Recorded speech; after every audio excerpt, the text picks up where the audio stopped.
ఆయన మనందరి తండ్రి, ఈవిడ మనందరి తల్లి. జీవం కలిగిన ప్రతి వారి ఆదాము హవ్వల నుంచి మనమంతా ఏర్పడ్డాం, మనమంతా వచ్చాం. ఓకే, ఆదాము హవ్వ. అవును. ఇప్పుడు ఫర్ సపోజ్ ఆదాముకు మీరు పుట్టిరు, ఆదాము హవ్వలకు మీరు పుట్టిరు. అవును. ఇంకొక పర్సన్ పుట్టిరు. అవును. మీరిద్దరు అన్నదమ్ములు కావాలి. చెల్లె ఉంటే మీరిద్దరు అన్న చెల్లెలు కావాలి. అవును, అవుతాం. ఇప్పుడు ఇంత పెద్ద సృష్టిలా, వేల కోట్ల జనాభా ఉన్నటువంటి, లక్షల కోట్ల జనాభా ఉన్నటువంటి సృష్టిలా ఈ బావ, బొమ్మర్ది, అక్క, చెల్లె, తమ్ముడు ఇవన్నీ ఎట్లా ఏర్పడ్డాయి? మనం గీసుకున్నటువంటి గీతలు. మనం గీసుకున్నటువంటి గీతలు అవి నేర్పించలేదా దేవుడు? మనకి నేర్పించాడు. లేవికాండం 18 కానీ 20 కానీ ఇక్కడ చెప్పాడు స్పష్టంగా, ఎవరిని పెళ్లి చేసుకోవాలి, ఎప్పుడు మానవ జాతి విస్తరించిన తర్వాత దేవుడే చెప్పాడు. రైట్. అంటే ఫస్ట్ వాళ్ళను మంచిగా పుట్టించిండు. అవును. క్లియర్ గా క్లీన్ స్వీప్ పరిశుద్ధులుగా పుట్టించిండు. అవును. దాని తర్వాత మీ వరకు వచ్చేసరికి మీరు పరిశుద్ధ లేకుండా పాపిలు అయిపోయారు మీరు. అవును. అవును. క్లియర్ గా ఉన్నారు కదా? అవును. రైట్. ఆ మధ్యలో పాపం ఎట్లా ఏర్పడ్డది? మధ్యలో కాదు, ప్రారంభంలోనే పాపం జరిగింది. ప్రారంభంలోనే పరిశుద్ధులుగా పుట్టించారని మీరే పరిశుద్ధులుగా పుట్టించాడు. పుట్టించి మీరు ఈ ఆజ్ఞను పాటించాలి, ఆజ్ఞను అతిక్రమించకండి అని చెప్పాడు. ఇప్పుడు ఆజ్ఞలు పెట్టడం అసలు ఆజ్ఞలే లేవు. మనకి ఇంతవరకే జ్ఞానం ఇస్తే సరిపోతుండే కదా. ఆజ్ఞ లేనప్పుడు దేవుని సార్వభౌమ అధికారం అన్నది మానవుడికి అర్థం కాదు. దేవునికి లోబడుతున్నా అనే విషయం మానవుడికి తెలియదు.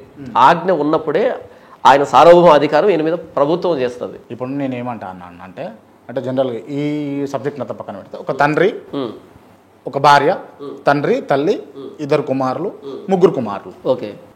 2 కుమారులు, 2 కుమార్తెలు, మొత్తం వాళ్ళ ఫ్యామిలీ అంటే 2 తల్లిదండ్రులు, 2 కుమారులు, 2 వీళ్ళు, మొత్తం 6 మెంబర్స్. సృష్టిలో ఎవరు లేరు, వీళ్ళే ఉన్నారు. తండ్రికి ఏం కావాలంటే నా ద్వారా వచ్చినటువంటి ఈ పిల్లలు మహాజాతకులు కావాలి, గొప్పవాళ్ళు కావాలి అని చెప్పేసి తను అనుకుంటున్నాడు. అవును. తను మందెందుకు సృష్టించాడు? ఆల్కహాల్ ఏర్పడడానికి ఆయనను ఎట్లా ప్రోత్సహించబడ్డాడు? ఆయన అసలు ఆ సృష్టి ఏర్పడుతుంది, ఇది రాయి కలిస్తే నిప్పి ఏర్పడుతుంది అన్నట్టుగా ఇట్లా ఇవన్నీ మూలికలు లేకపోతే ముడిసరుకు అంతా ఎందుకు ఏర్పరిచిండు? అసలు ఆ దుష్ప్రభావం లేకుండా చెడు అలవాట్లకు దూరంగా ఉండేటట్టు ఆ చెడు అన్నదాన్ని సృష్టిలో కొంచెం మొత్తం తీసేస్తే అసలు పాపులే లేకపోతుండే కదా అని నేనంట. అంటే దేవుడు చేసిన ప్రతిదీ మంచిది. దేవుడేది చెడు కోసం చేయలే, దాన్ని మానవుడు చెడు కోసం వాడాడు. ఇప్పుడు ఆల్కహాల్ ఉంది, నేను చెప్తాను, ఉదాహరణ చెప్తాను. మార్ఫిన్ అనేది మంచిదా చెడ్డదా?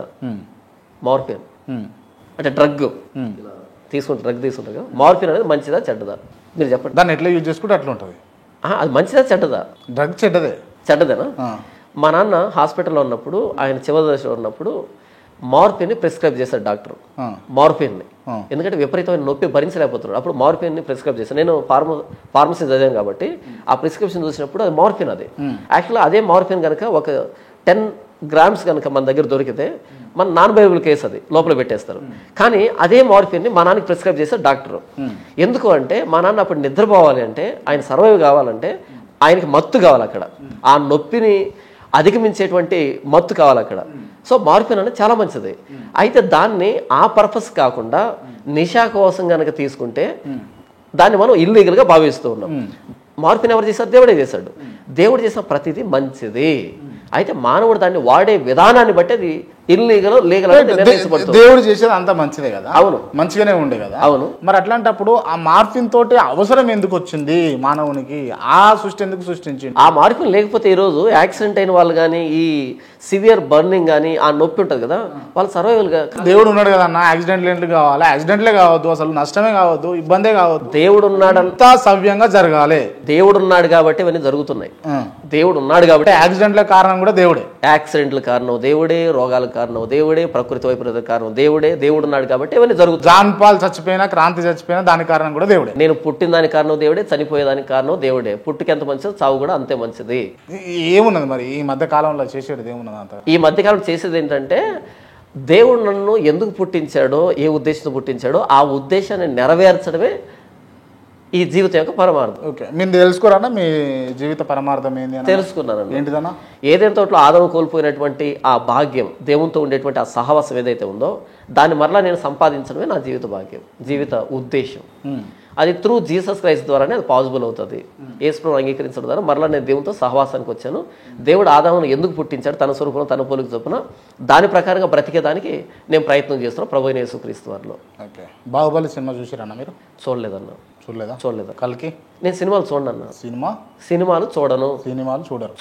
చూడను. ఒకవేళ ఎప్పుడైనా బస్సులో ట్రావెల్ చేస్తున్నప్పుడు అక్కడ బస్సులో ప్లే అవుతాయి కదా, అప్పుడు చూస్తాను. ఏది వేరే ఆప్షన్ ఉండదు, కళ్ళు మూసుకున్నా కళ్ళు తెరుచుకున్నా అది ఎదురుగుంటుంది కాబట్టి అలాంటప్పుడు ఏదైనా చూస్తాను కదా. చూడాలి అని చూడరు కానీ తప్పక చూస్తారు. తప్పక ఏదైనా కటింగ్ చేయించుకోవడానికి సెలూన్కి వెళ్ళినప్పుడు, లేకపోతే ఎక్కడైనా ఒక షాపింగ్ మాల్కి వెళ్ళినప్పుడు, రైల్వే స్టేషన్లో, బస్ చూసేది అయిపోయింది అన్న. 2011 అయిపోయింది. ఎందుకు చూడరన్నా?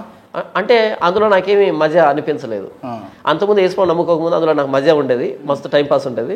ఎప్పుడైతే యేసుప్రభుని నమ్ముకున్నానో అవి చూసినప్పుడు మరలా నా గతం జ్ఞాపకానికి వస్తుంది, నేను గతంలో చేసిన పాపాలు జ్ఞాపకానికి వస్తున్నాయి, మరలా నేను వెనక్కి వెళ్ళిపోతున్నాను. ఓకే. అదే ఒక యేసుప్రభుకు సంబంధించినటువంటి సినిమా అయితే చూస్తారా? ఒక 2 గంటల సేపు ఉంటుంది. ఖచ్చితంగా చూస్తాను.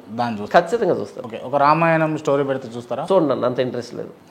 ఇంట్రెస్ట్ అంటే మీకు సినిమాలు అంటే ఓన్లీ యేసుప్రభుకు సంబంధించి, యేసుప్రభుకు సంబంధించి ఏ డాక్యుమెంట్ అయినా సరే ఏదైనా వస్తే కనుక చూడాలనిపిస్తే ఎలా వీళ్ళు తీశారు, యేసుప్రభు గురించి నిజంగానే తీశారు లేదా అన్నది దాని ప్రకారం చూస్తాను తప్ప కొత్తగా తెలుసుకోవాలని కాదు. ఈ మధ్య వచ్చినటువంటి చాలా జీసస్ ఆఫ్ నాజరేత్ అని ఒక సినిమా వచ్చింది. అందులో చాలా తప్పులు చూపించారు. అలా చూశాను, అరే ఏంటి బైబిల్ ఎలా ఉంటే ఇలా చూపించాడు అనేటట్టుగా బాధపడ్డాను. అంతే తప్ప పర్టికులర్గా సినిమాలు చూసి ఎంజాయ్ చేసే రోజులు అయిపోయాయి అన్న. యేసు ప్రభు మహిమ కలవాడా లేకపోతే మీలాంటి పాస్టర్లు మహిమ వాళ్ళ? అసలు యేసు ప్రభుతో మాకు పోలికేంటన్నా? యేసు ప్రభుతో మాకు పోలికేంటి? ఆయన దేవుడు, ఆయన సృష్టికర్త. ఓకే.